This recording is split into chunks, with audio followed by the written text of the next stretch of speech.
Hello everyone, I'm Dan Philgreen, and this is Shell Point Today for Monday, August 26th. On today's show, Ann Wharton tells us about Brigadoon, that magical land that only shows up once every 100 years, and that just happens to be tonight. We'll also learn about a new era in photography, which is actually a repeat of an old era in photography. Find out more in just a few minutes. But first, we want to say thank you to those who are sticking with us through this digital TV transition. We know there are still problems, but we have people working around the clock on these issues. In the meantime, you can always watch this program, Shell Point Today, online. We post every day's program on YouTube, so you can easily watch on your computer, iPad, or mobile phone. Just visit www.shellpoint.net to access Shell Point TV online. Now to today's events. Today is a noteworthy musical day. There are two groups of Shell Point musicians who start rehearsing today for the season. It starts at 1:15 when the Tone Chimes group begins playing in the Osprey Room on the island. What is a tone chime, you ask? It's a collection of metal bars that creates a collective harmonic tone, much like a handbell, but is far easier to play and also easier to follow the music. It's been said that if you can count to 4, then you can learn how to play a tone chime. So anyone can make beautiful music together. Why don't you give it a try? They begin meeting today at 1:15 p.m. in the Osprey Room on the island. And then at 3:15, the Shell Point Singers begin rehearsing. The Shell Point Singers are just that, people who love to sing. You don't need any big experience in choirs, just the love of blending voices together. They perform 3 shows a year, one in the fall, one for Christmas, and one in the spring, singing everything from Disney favorites to Broadway to more classical selections. Come see what the Shell Point Singers are all about by attending the first meeting today at 3:15 p.m. in the choir room of the village church. And then tonight, it's a musical of a different kind, the 1954 classic movie version of Brigadoon with Gene Kelly and Sid Charisse. It plays tonight at 6:45 in the Social Center on the island. Ann Wharton has this preview. Hello again. I'm Ann Wharton, and welcome to Real Review. For Monday's film, I thought you might want to see a musical, so I have chosen the 1954 film version of Brigadoon. The story involves 2 American tourists who stumble upon Brigadoon, a mysterious Scottish village that appears for only one day every 100 years. The musical, Brigadoon, depicts the contrast between the empty city life and the warmth and simplicity of the country, and focuses on the theme of love transcending time. The film begins with 2 New Yorkers, Tommy Albright, played by Gene Kelly, and Jeff Rogers, played by Van Johnson, who have traveled to the Scottish Highlands on a game hunting vacation, only to get lost their first night out.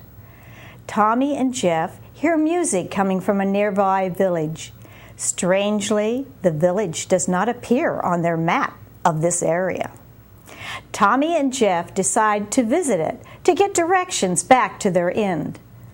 The villagers are dressed in traditional Scottish tartan, and they meet Andrew McLaren and his daughter Fiona, played by Sid Charisse.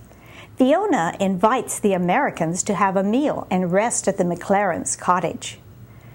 Tommy tells Fiona about the impending marriage to his fiancée Jane in New York, but Tommy is in no hurry to marry Jane.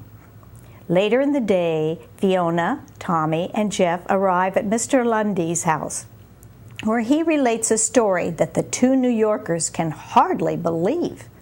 He says that to protect Brigadoon from being changed by the outside world, 200 years ago, the local pastor prayed to God to have Brigadoon disappear, only to reappear for one day every 100 years.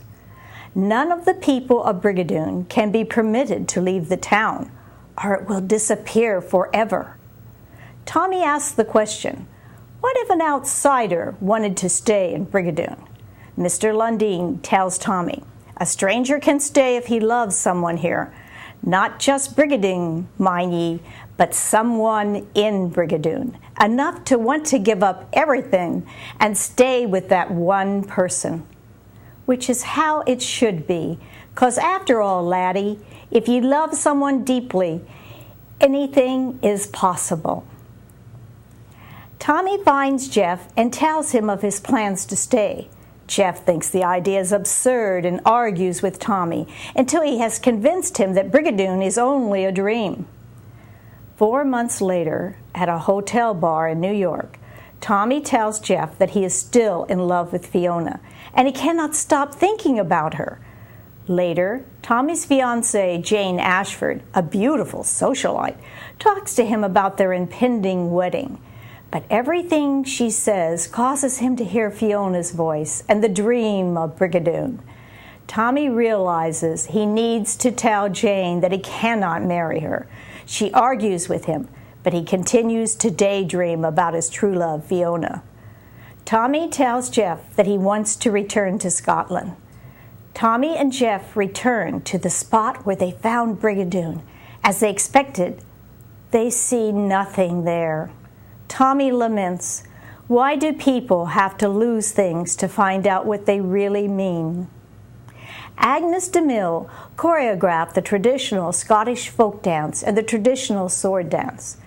An interesting fact about the dancer Sid Cerise is that she was a sickly child who started dancing lessons at 6 to build up her strength after a bout with polio. The musical Brigadoon will be shown on Monday, August 26th at 6:45 p.m. in the Social Center on the island.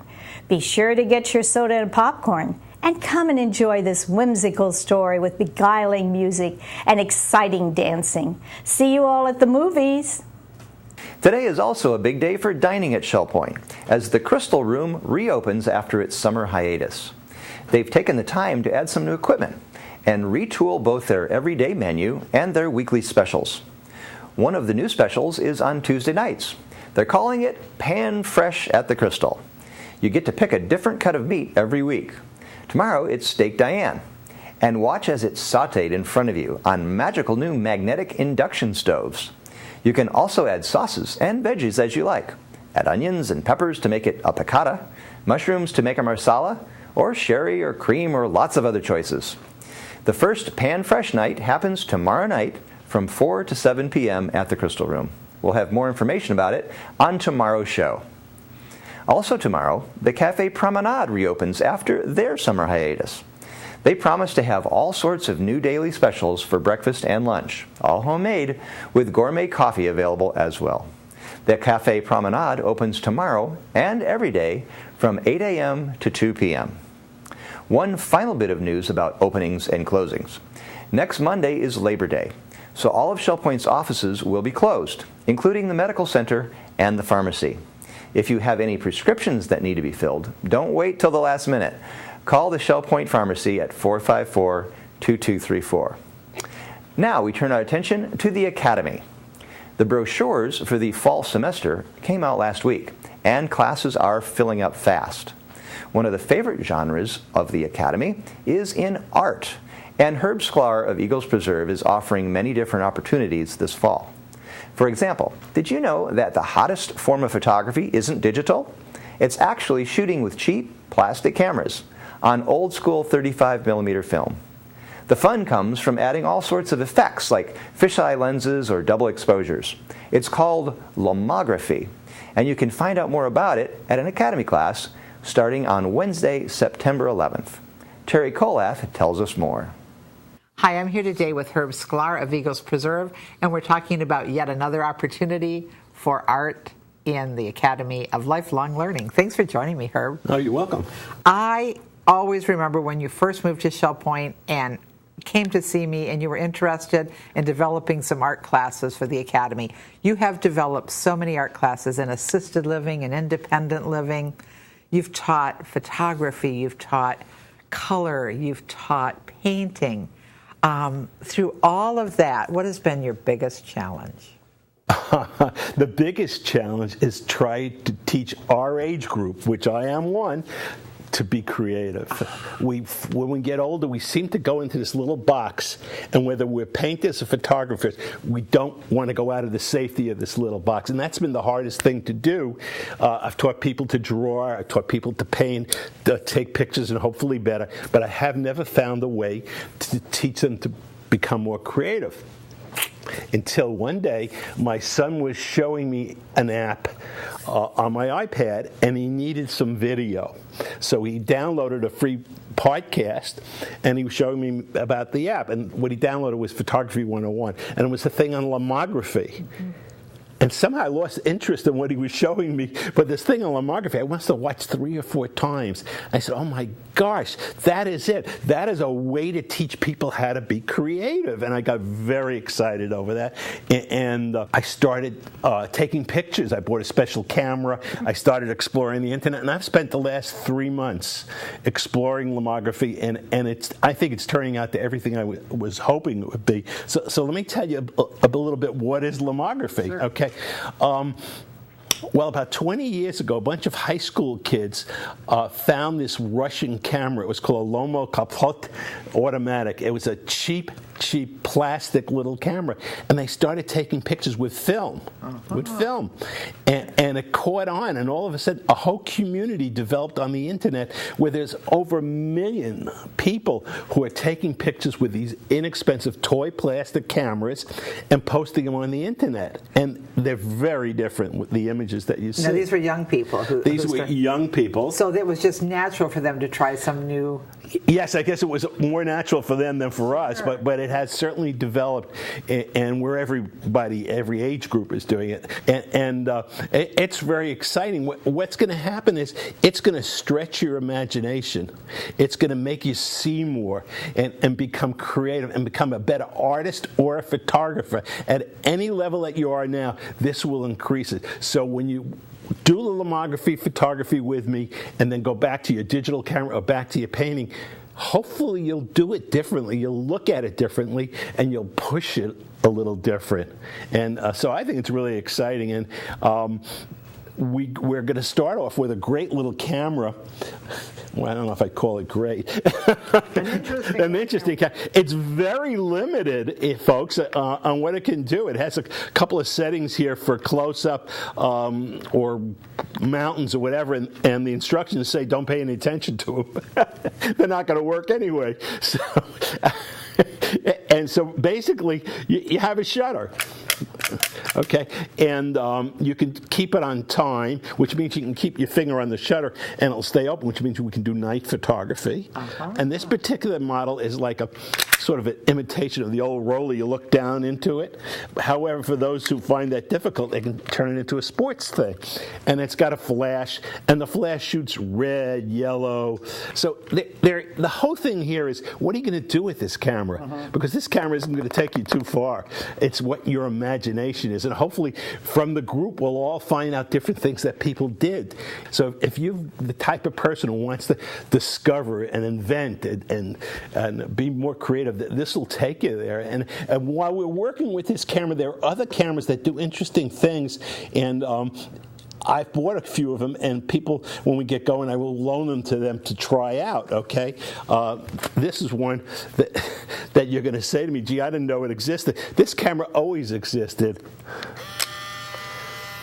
You know what this camera is?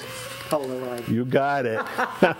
You got it. A little Polaroid camera. And you can do all kind of incredible creative things with that. This is called a Sprocket rocket, and it basically is a panorama. It shoots to something about this wide, 35 millimeter, like that, and it's a panorama. So, but what it does, it actually includes the sprockets from the film. This is film, by the way. Okay. For those of us who remember. Right, and you see the sprockets, and it makes for some really interesting stuff. And then the last camera I have here, this is called a fisheye. A fisheye is like a 360-degree picture, and you got to be careful when you use this camera. You have to kind of lean away from the camera because you'll photograph your feed. You know? So there's all kind of interesting cameras and interesting things, which we'll get into a little bit. But after you take this class, you're not going to be abandoned, because what will happen, you get to keep the camera. Right. Okay, I'm going to start a Lomography group, and we'll meet once a month, and we'll keep the interest going. Now, the details, I want to share a few details, because it was a challenge for us to write this course description.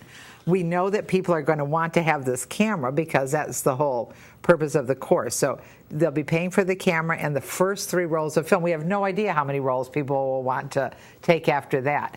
But in that amount of the amount of time that we're going to have the class, every Wednesday, September 11th through October 16th, you'll get started and get comfortable with the camera. Right. The first week, we're just going to talk about the camera and how to load the film and what it could do and what it can't do. Right. The second week, I'm going to do a big PowerPoint on other images and what Lomography really is, and we'll show different kind of things. And then we'll have a field trip around Shell Point the third time. And hopefully, the most important part of this is the feedback from when you get your pictures. So let me say at this point, there are a lot of sources for this process. We're not going to sit there with chemicals. Right. We're going to send it out. We're going to send it out, and you can get it back with prints, or you can get it back on a CD. So for those who have the ability to do their own printing and want to, you can take it and you could retouch it and do other things with it and print it out. So you could do a lot with it, and I have a lot of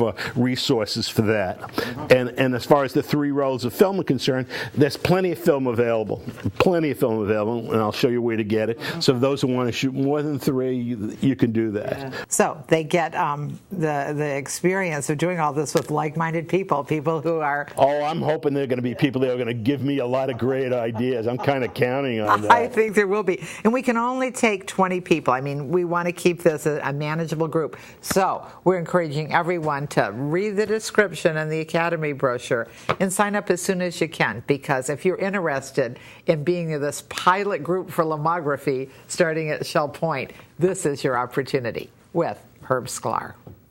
Coming up, we are covering all of Monday's happenings. But first, let's get a preview of our Channel 13 radio program, Listening to the Words. Listening to the Words this week offers you the opportunity to hear the breathtaking mosaic of life through the words and actions of one of Southwest Florida's conservationists. Then hear another nature lover's take on the perfection of the flower. Then hear a powerful courtroom defense that speaks to the arduous battle of the rights of Black Americans. There's lots of fun on this edition of Listening to the Words, ranging from Howard Silverman's discovery of delicious dollops to the international application of the cry, "We all scream for ice cream." David Howenstein promising all that and more to fill the healthy half hour called Listening to the Words, every day this week on Shell Point's Channel 13. Welcome to the Happenings segment of Shell Point TV. Today is Monday, August 26th, and I'm Suzanne Zavada, here to go over all the activities happening today. We'll start the day off at 9 o'clock with a round-robin men's doubles tennis meeting out at the tennis courts at the Woodlands. At 9:15, we have billiards in the Resident Activity Center on the island, pottery with instruction available in the Pottery Studio, and our last 9:15 activity is virtual bowling in the Resident Activity Center on the island. At 10 o'clock, we have a Suzy Q trip to Nervous Nellie's for lunch. Sign up is required, and it's $5 per passenger. At 10:30, the Disciple Men's Bible Study Group will be in the game room at the Woodlands. At 10:45, we have a table tennis playing clinic in the Tarpon Room on the island. And at 11:30, we have a Health Connections, Agility and Flexibility in the Health Club on the island, and this is closed. Moving on to the afternoon, we start off at 12 o'clock with Mahjong in the Sable Room at the Woodlands. At 1:15, we have a few activities. We have Scrabble in the Library Lounge, table tennis in the Tarpon Room, and tone chimes in the Osprey Room, all of these taking place on the island. At 1:45, we have a Health Connections, Balance and Mobility Training Level 1 in the Health Club on the island, and that's closed. At 2 o'clock, the Beady-Eyed Bead Club will be in the Oak Room at the Woodlands. 3 o'clock, we have another Health Connections Pilates Stretch in the Health Club on the island.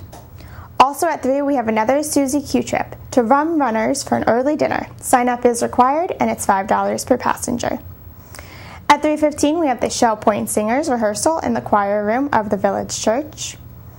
And at 6:30, we have Duplicate Bridge in the game room at the Woodlands. And at 6:45, we have movie night, Brigadoon, the 1954 film. It'll be in the Social Center on the island. Our last Monday activity is 7 o'clock square dancing in the health club on the island. I hope you have a wonderful Monday, and I look forward to seeing you back here for Tuesday. Menus for Monday. In the Crystal Room, the Crystal Platter is Petite New York Strip with twice-baked potatoes and steamed broccoli. The dinner special is Home Cooking Night for $9.95, and the soup of the day is chicken gumbo. In the Island Cafe for lunch, enjoy a grilled ham and cheese on rye with fries for $6.95. The dinner special is coconut shrimp with fruit sauce, potato cakes, and fresh fruit for $7.95. And the Palm Grill is closed on Mondays. All menus are available 24 hours a day at www.shellpoint.net. Hi, welcome to Village Church Connections. I'm Andy Hawkins, the senior pastor of the Village Church, and I'm here with Glenda Stevenson, who's the church administrator. Nice to have you with us, Glenda, and we're here to chat actually about sort of the financial picture of the Village Church. And it's a really interesting operation. I've just gotten to know it since I've gotten here, and every church is perhaps a little bit different. But one of the first things that we need to understand is that the Village Church is its own self-supporting ministry, isn't it? It is. Even though we sit on the Shell Point campus and we're involved in a lot that goes on at Shell Point, we are very self-supporting, and that means all the ministries that happen there, all the staff are all supported by the people that attend the Village Church or give. Absolutely.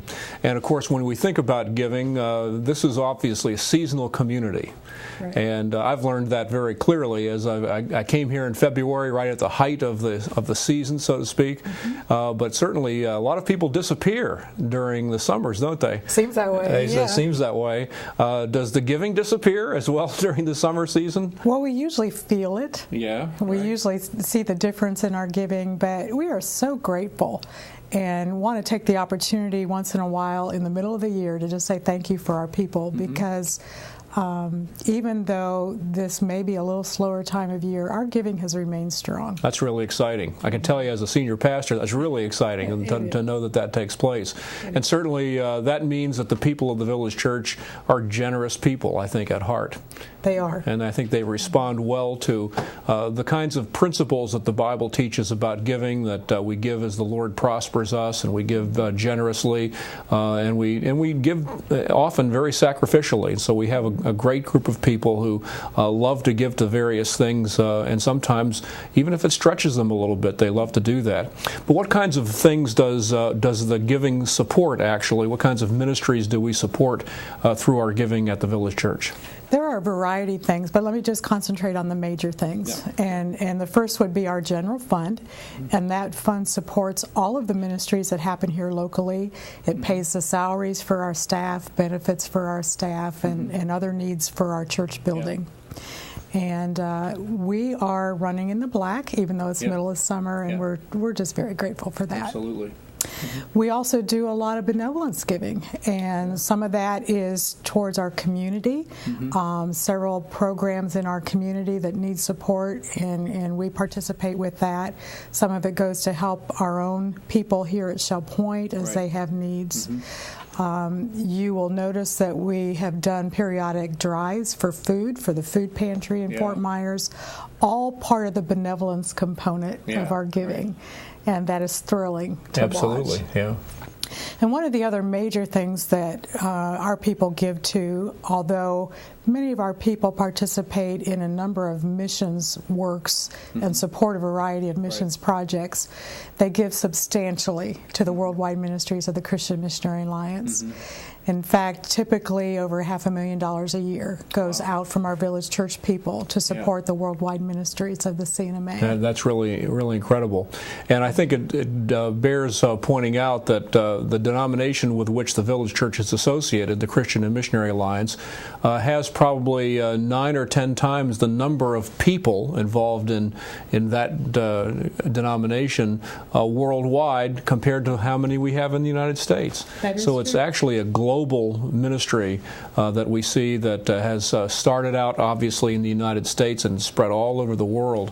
And so it's very exciting to actually have people in the Village Church really feel a connection with the various works of ministry that are going on in every continent, literally.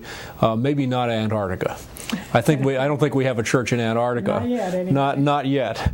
But no churches for penguins, I guess, or something like that. But we do have churches in every place from the central part of Africa all the way to Mongolia, and then we have a lot of people who are doing various works in sometimes places that wouldn't necessarily be friendly to the Christian faith. True.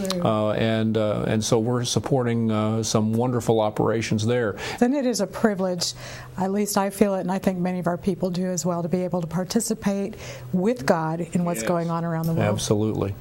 Well, it's exciting to do that, and we certainly want to offer our thanks for the people in the Village Church who give so generously all through the year to support those various ministries. And it's exciting to be in a place with such a giving heart among its people.